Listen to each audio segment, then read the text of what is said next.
সিজদায় গেছি, পায়ের নিচে জায়নামাজ, তাও গরম মানে না, তার নিচে দিয়েছি জুতা, তারপরেও গরম মানে না।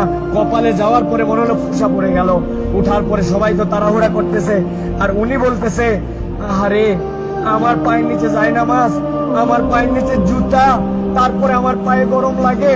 আর আমার নবীর সাহাবীদেরকে কালেমা গ্রহণ করার জন্য এই পাথরের মধ্যে চিৎ করে শুয়ে রেখে বুকের উপরে পাথর জমাই দিয়েছে। আমার নবীর সাহাবীদেরকে পাগলা উটের পিঠে বেঁধে এই মক্কার অলিগলিতে টেনে ইচ্ছড়ে বেড়াইছে। এই জায়গাতে তাদের বুকের উপরে পাথর চাপায় আগুনের মধ্যে দিয়ে দিছে। তাদের রক্তের বিনিময়ে ইসলাম পাইছি।